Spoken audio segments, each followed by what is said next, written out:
Hello दोस्तों, मैं चंदन शर्मा स्वागत करता हूं आरसी आर्ट्स क्लासेस में। आज मैं क्लास 10th के विद्यार्थियों के लिए हिंदी गोधूली भाग गद्य खंड के पहला चैप्टर का ऑब्जेक्टिव क्वेश्चन लेकर आया हूं। ये ऑब्जेक्टिव क्वेश्चन बहुत ही सिलेक्टेड है और इन ऑब्जेक्टिव क्वेश्चन से एग्जाम में बहुत प्रश्न आने वाले हैं। इसलिए सभी से आग्रह है कि इस क्लास को ज्यादा से ज्यादा लाइक करें, शेयर करें और जो भी दिक्कत है उसको कमेंट पिन में कमेंट करें।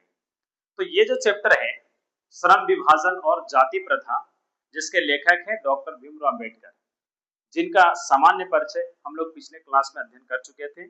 आज हम लोग इस चैप्टर का जो ऑब्जेक्टिव क्वेश्चन है, जो एग्जाम के पॉइंट ऑफ व्यू से बहुत ही इंपॉर्टेंट है, उसका अध्ययन करने वाले हैं। तो आपसे आग्रह है कि ये 15 मिनट आप हमको दीजिए और इस 15 मिनट के तहत हम आपके एग्जाम में 2 से 3 नंबर कंफर्म करके देंगे। इसलिए आइए अब हम लोग चलते हैं। अब आप आइए, कहता है इसमें पहला सवाल क्या है कि जो श्रम विभाजन और जाति प्रथा है, इसके लेखक कौन है। तो श्रम विभाजन और जाति प्रथा के लेखक हम लोग पिछले सामान्य परिचय में पढ़े थे कि श्रम विभाजन और जाति प्रथा के लेखक कौन है, डॉक्टर भीमराव अम्बेडकर। याद रखिएगा कौन है, डॉक्टर भीमराव अम्बेडकर। तो इसका जो लेखक हुई है वो कौन है, डॉक्टर भीमराव अम्बेडकर। यानी कि श्रम विभाजन और जाति प्रथा के लेखक कौन है, डॉक्टर भीमराव अम्बेडकर। कौन है, डॉक्टर भीमराव अम्बेडकर।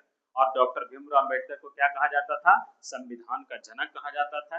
ये एक ऐसे महापुरुष थे जिन्होंने दलित परिवार के लिए अपना पूरा जीवन समर्थन किया और समर्पित किया और उन दलित परिवारों को समान अधिकार देने के लिए बहुत लड़ाइयां लड़ी, अंग्रेजों से लड़ी या फिर भारतीय संविधान के तहत इन्होंने जितने भी दलित परिवार थे उनको समान अवसर देने का प्रयास किया। अब हम लोग दूसरा क्वेश्चन यानी दूसरे सवाल पे आते हैं। दूसरा सवाल कहता है कि यह पाठ किस पुस्तक से लिया गया है। कौन सा पाठ, जाति प्रथा और श्रम विभाजन। तो जाति प्रथा और श्रम विभाजन डॉक्टर भीमराव अम्बेडकर के द्वारा लिखे गए पुस्तक एनिहिलेशन ऑफ कास्ट अर्थात जाति का विनाश, किससे लिया गया है, जाति का विनाश से लिया गया है। तो अगर आपसे सवाल पूछे कि श्रम विभाजन और जाति प्रथा डॉक्टर भीमराव अम्बेडकर के किस कहानी से लिया गया है, तो याद रखिएगा कि ये लिया गया है एनिहिलेशन ऑफ कास्ट से अर्थात जाति का विनाश से। और ये जो श्रम विभाजन है पिछले अध्याय में हम लोग पढ़ा चुके थे, क्या है, निबंध था। क्या था, निबंध था। अब आइए तीसरे सवाल पर। तीसरा सवाल कहता है कि लेखक के अनुसार जाति प्रथा किसका विभाजन करती है। यानी कि जो हमारा जाति प्रथा है वो किसको विभाजित करती है, धन का विभाजन करता है या श्रमिकों का विभाजन करता है या शिक्षा का विभाजन करता है या फिर भूमि का विभाजन करता है। तो ये जो जाति प्रथा है वो किसको विभाजित करता है, श्रम को विभाजित करता है, क्योंकि चैप्टर का नाम ही है जाति प्रथा और श्रम विभाजन। तो याद रखिएगा श्रम विभाजन और जब जाति प्रथा है तो जो जाति प्रथा है वो किसमें बांटेगा, श्रम विभाजन को बांटेगा, यानी कि श्रमिकों को बांटेगा। किसको बांटेगा, श्रमिकों को। तो जाति प्रथा किसमें विभाजित करती है लोगों को, श्रमिकों में, अर्थात काम करने के आधार पर जातियों का डिस्ट्रीब्यूशन करती है, बंटवारा करती है। इसलिए अगर आपसे कोई सवाल पूछे कि जाति प्रथा किसका विभाजन करती है, तो याद रखना श्रमिकों का विभाजन करती है। श्रमिकों मतलब जो काम करने वाले लोग हैं उनको अलग अलग कास्ट में, अलग अलग बिरादरी में, अलग अलग जाति में बांट देती है। अब ये जो चौथा सवाल है, अभी चौथा सवाल में कहता है कि लेखक के अनुसार जाति प्रथा कैसी व्यवस्था है। यानी कि जो जाति प्रथा व्यवस्था है जो पुरातन काल से अभी तक वर्तमान में है, ये कैसी व्यवस्था है, उपयोगी है, वैज्ञानिक है, हानिकारक है या धार्मिक है। तो डॉक्टर भीमराव अम्बेडकर बोलते हैं कि जाति प्रथा और श्रम विभाजन हमारे समाज के लिए क्या है, हानिकारक है। इसलिए कैसी व्यवस्था है, हानिकारक व्यवस्था है। कैसी व्यवस्था है, हानिकारक, जो हमारे समाज को प्रदूषित कर रही है और समाज में अनेक प्रकार की असमानताएं उत्पन्न कर रही है और असमान अवसर उत्पन्न कर रही है। इसलिए याद रखिएगा जो डॉक्टर भीमराव अम्बेडकर के द्वारा जो लिखा गया श्रम विभाजन जाति प्रथा है वह क्या करती है, वह समाज के लिए कैसा है, हानिकारक है, क्योंकि इससे हमारा समाज क्या हो रहा है, दूषित हो रहा है। अब आइए अगला सवाल पर, जो पांचवा सवाल है, इसमें कहता है कि लेखक किस प्रकार के समाज का समर्थन करते हैं। लेखक यानी कि डॉक्टर भीमराव अम्बेडकर किस प्रकार के समाज का समर्थन करते हैं। तो याद रखिएगा समांतवादी समाज, समांतवादी समाज अर्थात वैसा समाज जिसमें सभी वर्गों को समान अवसर मिले। इसलिए डॉक्टर भीमराव अम्बेडकर जी यानी कि श्रम विभाजन और जाति प्रथा के लेखक ये समानतावादी समाज की स्थापना करना चाहते हैं। एक ऐसे समाज की स्थापना करना चाहते हैं जिसमें सभी वर्गों को समान अधिकार दिया जाए, समान अवसर दिया जाए। अब आइए हम लोग छठा सवाल पे आते हैं। अब आइए छठा नंबर सवाल पे। छठा सवाल कहता है कि लेखक के अनुसार समाज की उन्नति का आधार क्या है? समाज की उन्नति का आधार क्या है? जाति है, धर्म है, समानता है या धन है? अब बताइए समाज की उन्नति कब होगा? जाति के आधार पर होगा कि धर्म के आधार पर होगा कि समानता के आधार पर होगा कि धन के आधार पर होगा? तो किसके आधार पर होगा? समानता के आधार पर। किसके आधार पर? समानता के आधार पर। अगर समानता होगा तो एक संपूर्ण समाज की स्थापना होगी, सभ्य समाज की स्थापना होगी, क्योंकि समानता एक ऐसा अवसर है जिसमें सभी वर्गों के लोगों को समान अधिकार दिया जाता है, सभी को एक दृष्टिकोण से देखा जाता है। और जब तक समाज में सभी वर्गों को एक दृष्टिकोण से नहीं देखा जाएगा तब तक एक सभ्य समाज की उत्पत्ति नहीं होगी। अब आइए सातवां सवाल पर। सातवां सवाल कहता है कि डॉक्टर भीमराव अम्बेडकर का जन्म कब हुआ था? तो डॉक्टर भीमराव अम्बेडकर का जन्म हुआ था 8 अप्रैल 1891 ईस्वी। तो यहाँ पे याद रखिएगा 1891 ईस्वी, यानी कि जन्म कब होता है पूरा डेट के साथ अगर पूछे तो 8 अप्रैल 1891 ईस्वी। 8 अप्रैल 1891। यहाँ पे केवल तिथि है तो हम लोग 1891 मानेंगे। और कहाँ जन्म हुआ था? तो जन्म स्थान इनका कहाँ था? महू, मध्य प्रदेश में। याद रखिएगा अगर आपसे जन्म स्थान पूछेगा तो जन्म स्थान क्या है? महू, मध्य प्रदेश। क्या है? महू, मध्य प्रदेश। तो डॉक्टर भीमराव अम्बेडकर का जन्म 8 अप्रैल 1891 को महू, मध्य प्रदेश में हुआ था। कैसे परिवार में? दलित परिवार में। अगर आपसे पूछे कि कैसा परिवार में जन्म लिया था तो याद रखिएगा दलित परिवार। कैसा परिवार? दलित परिवार। और ये जाति से क्या थे? तो ये जाति से चमार थे। याद रखिएगा अगर आपका इंटर कास्ट पूछे तो ये लोग जाति से क्या थे? चमार। क्या थे? चमार थे। इसलिए अपने दलित वर्गों के प्रोत्साहन के लिए इन्होंने अपना पूरा जीवन भर संघर्ष किया था। अब अगला क्वेश्चन देखिए। 8 नंबर सवाल कहता है कि भारतीय संविधान के प्रमुख शिल्पकार कौन थे? अर्थात भारतीय संविधान के जनक कौन थे? भारतीय संविधान के निर्माता कौन थे? तो भारतीय संविधान के जन्म और शिल्पकार कौन थे? डॉक्टर भीमराव अम्बेडकर, क्योंकि इन्होंने ही संविधान के प्रारूप समिति को तैयार किया था। इसलिए इनको संविधान का जनक, संविधान का शिल्पकार, संविधान का निर्माणकर्ता सब इन्हीं का संज्ञा दिया गया है। अब आगे अब जो अगला सवाल है उसमें कहता है कि लेखक के अनुसार जाति प्रथा किसकी शत्रु है? यानी लेखक के अनुसार जाति प्रथा किसका शत्रु है? तो जाति प्रथा किसका शत्रु होगा? धर्म का, राजनीति का, लोकतंत्र का या शिक्षा का? तो जो हमारे यहाँ जाति प्रथा है वो सबसे बड़ा शत्रु है किसका? लोकतंत्र का। किसका है? लोकतंत्र का। क्योंकि लोकतंत्र एक ऐसा शासन व्यवस्था है जिसमें व्यक्तियों के द्वारा चुने गए प्रतिनिधियां शासन करती है। अब यहाँ पे अगर जाति प्रथा है तो अगर जाति प्रथा होगा तो जाति प्रथा के आधार पर हम लोग किसका चयन करेंगे? प्रतिनिधित्व का चयन करेंगे और वो प्रतिनिधि जिस कास्ट का होगा उसी कास्ट के हित में काम करेगा। इसलिए लोकतंत्र में जाति प्रथा का कोई स्थान नहीं। और एक सच्चा लोकतंत्र वही होगा जहां पे किसी भी प्रकार के जाति, समाज, भेदभाव इन सब चीजों को दूर करना पड़ेगा, तभी एक सच्चे लोकतंत्र की स्थापना होगी। अब इसलिए याद रखिएगा जाति प्रथा किसका शत्रु है? तो याद रखिएगा लोकतंत्र की शत्रु है, यानी कि डेमोक्रेटिक की शत्रु है। अब देखिए 10वां सवाल। 10वां सवाल में कहता है कि लेखक ने जाति प्रथा का किस आधार पर विरोध किया था? लेखक ने जाति प्रथा का किस आधार पर विरोध किया था? आर्थिक आधार पर, धार्मिक आधार पर या फिर सामाजिक आधार पर या भौगोलिक आधार पर? तो देखिए जाति प्रथा जो है किसको प्रभावित करता है? समाज को प्रभावित करता है। इसलिए उनका क्या आधार हो गया? सामाजिक आधार। कैसा आधार? सामाजिक आधार। अर्थात जो डॉक्टर भीमराव अम्बेडकर हैं, जो लेखक है, उनका जो किस आधार पर विरोध करते हैं? तो सामाजिक आधार पर। क्योंकि सामाजिक आधार होने से जो जाति प्रथा है वो समाज को पूरी तरह से प्रदूषित करती है या फिर प्रभावित करती है। अब जो अगला 11वां क्वेश्चन है इसमें अगला सवाल में कहता है कि जाति प्रथा से क्या? जाति प्रथा से किस भावना का विकास होता है? यानी जाति प्रथा से प्रेम की भावना का विकास होगा कि भाईचारा की विकास होगा कि उच्च नीच का विकास होगा कि समानता का विकास होगा?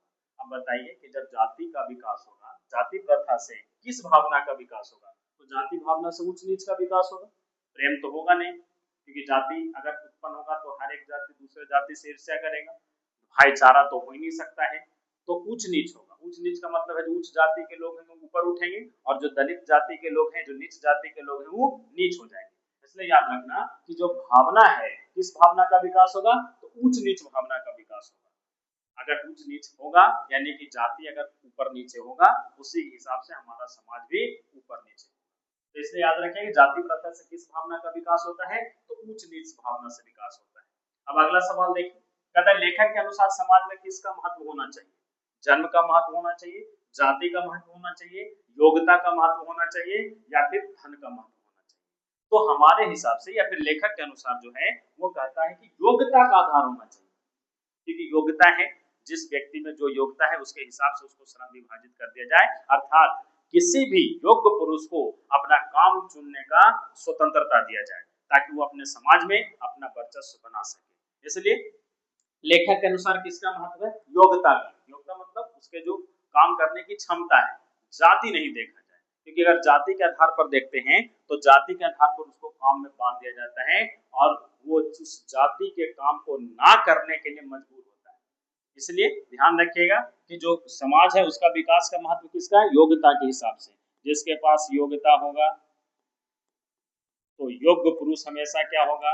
सफल होगा, और अयोग्य पुरुष क्या होगा? विफल होगा। इसलिए इसको ध्यान रखना है। अब अगला सवाल आइए। अगला सवाल में कहता है कि डॉक्टर भीमराव अम्बेडकर ने किस धर्म को अपनाया था? यानी आगे चल करके डॉक्टर भीमराव अम्बेडकर ने किस धर्म को अपनाया था? तो याद रखिएगा आगे जाकर के इन्होंने बौद्ध धर्म को अपनाता है। यानी कौन से धर्म? बौद्ध धर्म, जिसके संस्थापक कौन थे? गौतम बुद्ध। कौन थे? गौतम बुद्ध। इसलिए याद रखिए डॉक्टर भीमराव अम्बेडकर आगे चल करके किस धर्म को अपनाते हैं? तो बौद्ध धर्म को अपनाते हैं। आगे अगला सवाल कहता है कि लेखक के अनुसार श्रम विभाजन किसके आधार पर होना चाहिए? यानी लेखक के अनुसार, क्योंकि पहले हमारे यहाँ श्रम विभाजन किसके आधार पर था? जाति प्रथा के आधार पर था। लेकिन लेखक का कहना है कि हमारे यहाँ जो श्रम विभाजन का आधार होना चाहिए वो क्या? जाति होना चाहिए, जन्म होना चाहिए, या फिर योग्यता और रुचि होनी चाहिए, धर्म होना चाहिए। तो डॉक्टर भीमराव अम्बेडकर के अनुसार योग्यता और रुचि, यानी कि क्वालिफिकेशन होना चाहिए और साथ साथ में उसमें इंटरेस्ट होना चाहिए, क्योंकि काम में वही मन लगता है या फिर वही काम करने में मन लगता है जिसको करने के बाद इंसान को खुशी हो। ऐसा ना हो कि उसका मन ना हो और जबरदस्ती समाज के द्वारा उसको प्रेरित किया जाए कि तुम यही काम करो। इसलिए डॉक्टर भीमराव अम्बेडकर जी कहते हैं कि वही काम अच्छा है जो योग्यता और उसमें रुचि उत्पन्न करता है। तो अगर जिस काम में रुचि है, जैसा आप देखिए मोबाइल चलाने में बहुत रुचि होता है बच्चों को, क्योंकि मोबाइल एक ऐसा चीज है जो मन को सुखी देता है और जिसके कारण उसमें इंटरेस्ट है, इसलिए उसको करने में लोगों को संतुष्टि होता है। जबकि मोबाइल हमारे लिए बहुत ही हानिकारक युक्ति है, परंतु उसमें इंटरेस्ट है। बच्चन को देखिए रात रात भर मोबाइल देखता है, फ्री फायर खेलता है, क्योंकि उसके अंदर इंटरेस्ट है। पढ़ाई भी एक उसी प्रकार का एक विद्या है जिसमें आप अपने अंदर इंटरेस्ट को उत्पन्न करते हैं, और जब इंटरेस्ट उत्पन्न करते हैं तो फिर पढ़ाई में मजा आता है। लेकिन आप क्या करते हैं कि पढ़ाई से इंटरेस्ट नहीं है, इसलिए किताब कॉपी खोलते के समय आपको नींद आने लगता है, लेकिन मोबाइल यूज कीजिए 2 बजे तक 1 बजे तक रील्स चल रहा है, तो इससे क्या होता है कि आपको मन में इंटरेस्ट है, मोबाइल चलाने में इंटरेस्ट है, इसलिए आप मोबाइल को चला रहे हैं, लेकिन पढ़ने में इंटरेस्ट नहीं है, इसलिए आपको तुरंत नींद आना शुरू हो जाता है। तो वैसे विद्यार्थी जो पढ़ते नहीं है उनका सबसे नींद का अच्छा दवाई क्या है? किताब। किताब खोलिए, नींद आ जाएगा। तो इसलिए जो डॉक्टर भीमराव अम्बेडकर है उनका कहना है कि योग्यता और रुचि के आधार पर अगर काम को बांटा जाए तो काम में मजा भी आएगा और वह व्यक्ति उस काम में सफल भी होगा। अब अगला देखिए, अगला सवाल। अगला सवाल कहता है कि जाति प्रथा किससे रोकती है? यानी कि जाति प्रथा किस चीज के लिए बाधित करती है? तो जाति प्रथा किसको बाधित करेगी? व्यापार को, समाज की प्रगति को, कृषि को या विज्ञान को। तो जाति प्रथा किससे रिलेटेड है? समाज से रिलेटेड है, इसलिए सारा इसका उत्तर किस पे होगा? सामाजिक पे, यानी कि सामाजिक प्रगति को रोकती है, अर्थात समाज को बढ़ने में अवरुद्ध उत्पन्न करती है, बाधा उत्पन्न करती है। क्या? जाति प्रथा। फिर अगला सवाल देखिए, अगला सवाल है कि डॉक्टर भीमराव अम्बेडकर का निधन कब हुआ था? तो डॉक्टर भीमराव अम्बेडकर का जो निधन हुआ था वो हुआ था आपका 1956। कब हुआ था? 1956 में डॉक्टर भीमराव अम्बेडकर की मृत्यु हो जाती है।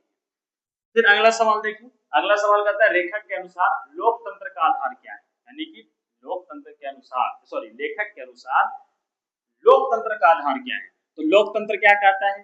कि लोकतंत्र की अगर प्रस्तावना पढ़े तो उसमें कहता है संप्रति, समानता और संप्रभुता, स्वतंत्रता।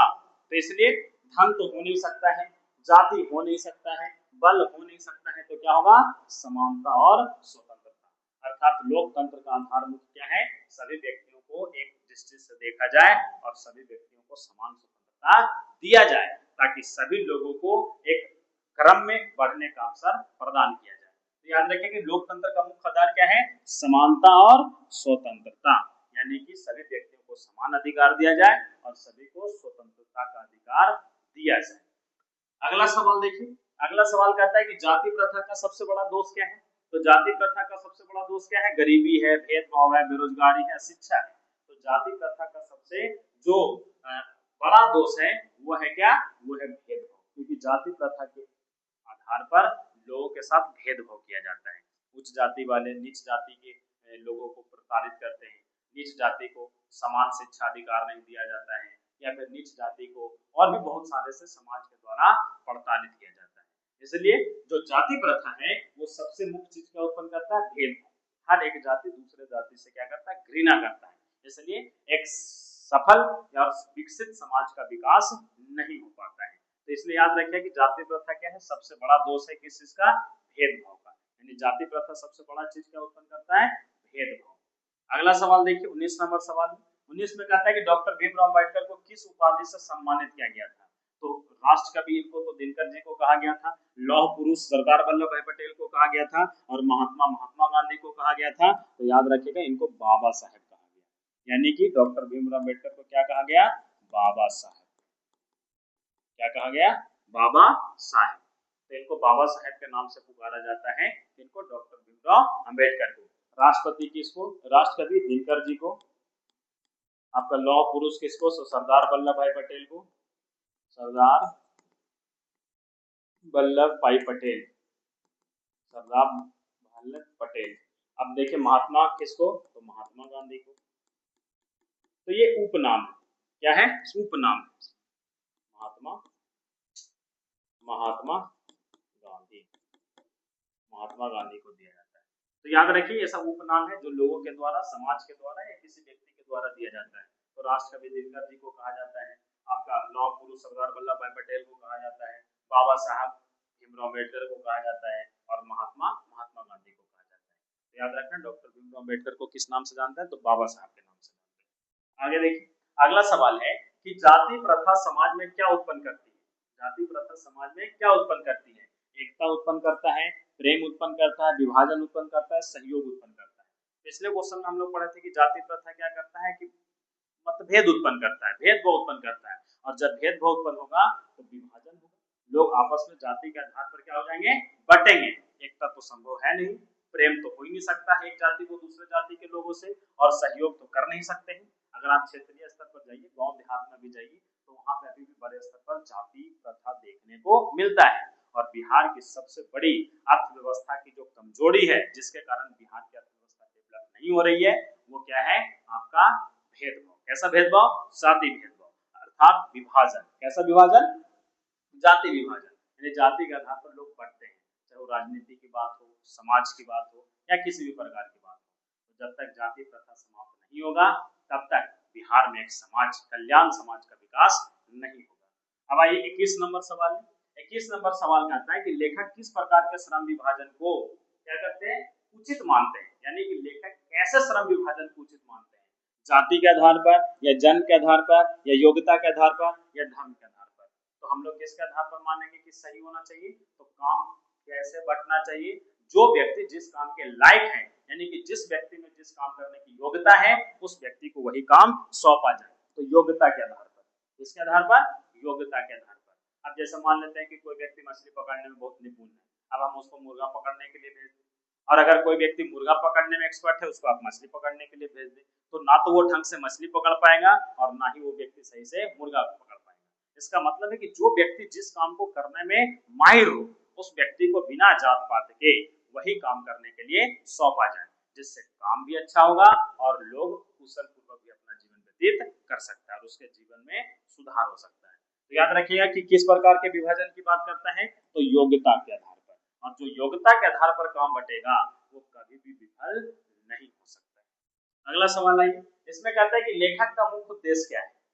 लेखक का मुख्य उद्देश्य क्या है? जाति प्रथा का समर्थन, या जाति प्रथा का विरोध, या राजनीति का प्रचार, या धर्म का प्रचार। तो याद रखिए कि लेखक का जो मुख्य उद्देश्य है वो जाति प्रथा का विरोध है, यानी कि जो लेखक महोदय हैं वो जाति प्रथा का विरोध करते हैं। वो नहीं चाहते कि जाति प्रथा के आधार पर श्रम विभाजन हो, इसलिए वो जाति प्रथा का क्या करते हैं, विरोध करते हैं। अब इसके बाद अगला सवाल आएगा जिसमें कहता है कि श्रम विभाजन और जाति प्रथा किस विधा की रचना है, यानी कि जो जाति प्रथा और श्रम विभाजन है ये किस विद्या की रचना है। कहानी है, कविता है, निबंध है, या नाटक है। तो याद रखिएगा क्या है, निबंध है। क्या है, निबंध है, जो कहां से लिया गया था, एनिहिलेशन ऑफ कास्ट, यानी कि जाति का विनाश, उसी रचना से इस छोटा सा कविता निबंध को लिया गया जो डॉक्टर भीमराव अम्बेडकर के द्वारा। तो याद रखिएगा ये जो निबंध है कहां से लिखा गया था, तो जाति का विनाश, annihilation of caste, annihilation of caste यानी जाति का विनाश से ये छोटा सा निबंध दिया गया है जो डॉक्टर भीमराव अम्बेडकर के द्वारा लिखा गया था। अगला सवाल है 24 नंबर में, लेखक के अनुसार जाति प्रथा किसका विकास रोकती है, यानी कि जो लेखक है उसके आधार पर जो जाति है वो किसका विकास रोकती है। व्यापार का विकास रोकती है, व्यक्तित्व का विकास रोकती है, कृषि का विकास रोकती है, या उद्योग का। तो ये जो जाति प्रथा वो किससे रिलेटेड है, व्यक्ति से। किससे रिलेटेड है, व्यक्ति से। तो जब ये व्यक्ति से रिलेटेड है तो व्यक्ति से रिलेटेड होने के बाद ये किसको रोकेगा, व्यक्तित्व को, अर्थात व्यक्तियों के विचार को बांधता है। अगला सवाल देखिए, अगला सवाल अगर देखते हैं 25 नंबर में, तो यहाँ पे कहता है कि भारतीय संविधान कब लागू हुआ था। तो भारतीय संविधान कब लागू हुआ था, 26 नवंबर 1950 को तो बनकर तैयार हो गया था, लेकिन लागू हुआ था 26 जनवरी 1950 को। तो इसमें क्या हुआ था, इसमें बनकर तैयार हो गया था, बनकर तैयार हो गया था, लेकिन लागू कब होता है, 26 जनवरी 1950 को लागू होता है। ये जो 26 नवंबर 1949 है, भारतीय संविधान का अधिकांश अनुच्छेद लागू हो जाता है, जिसको हम लोग बोलते हैं आंशिक संविधान लागू होना, क्योंकि इसी दिन हमारा संविधान बनकर तैयार हो जाता है, तो उसी दिन इसको लागू किया जाता है। लेकिन संविधान सभा के द्वारा 26 जनवरी 1950 डेट निर्धारित किया जाता है, क्योंकि सबसे पहली बार 26 जनवरी 1930 को रावी नदी के तट पर स्वतंत्रता मनाया गया था, या स्वतंत्र दिवस मनाया गया था। इसलिए उस दिन को यादगार करते हुए भारतीय संविधान सभा के लोगों के द्वारा संविधान को 26 जनवरी 1950 को लागू करने का निर्धारण किया गया था। तो याद रखिएगा 26 जनवरी 1949 को संविधान का आंशिक रूप लागू किया गया था, और 26 जनवरी 1950 को पूर्ण संविधान को लागू कर दिया गया था। और संविधान के बनने में समय भी लगा था 2 साल 11 महीना 18 दिन।